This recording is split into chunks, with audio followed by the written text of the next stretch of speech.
పోవటం లేదు, భజనలు చేస్తే పోవటం లేదు, వేదాంత భావన నిలవటం లేదు. ఆకలైనప్పుడు ముందు అన్నం తినాలి, కానీ అన్నం మిథ్యానే తినేవాడు మిథ్యా అనుకుంటే జరిగేది కాదు. అది కష్టాలు తీరాలే, కష్టాలు పోవాలే. ఎట్లా అనంటే మహర్షులు శంకరాచార్యుల వారు 3 రకాలుగా మనుషులు వర్గీకరించారు. ఉత్తమాధికారులు, మధ్యమాధికారులు, మందాధికారులు. ఉత్తమాధికారులు అంటే వేదాంత తత్వాన్ని అవగతం చేసుకొని బ్రహ్మజ్ఞానం పొందగలిగిన యోగ్యత కలిగినటువంటి వాళ్ళు. మధ్యమాధికారులు అని అంటే తపస్సు చేసి జపం చేసి దానివల్ల దివ్యానుభవాలు పొందేటువంటి వాళ్ళు. మందాధికారులు అంటే సామాన్యులైనటువంటి వ్యక్తులు, ఏదో గుళ్ళకు వెళతాం, పూజలు చేయించుకుంటాం, ఇవన్నీ ఉన్నాయి.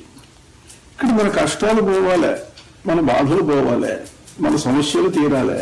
ఇది ఎట్లా అని అంటే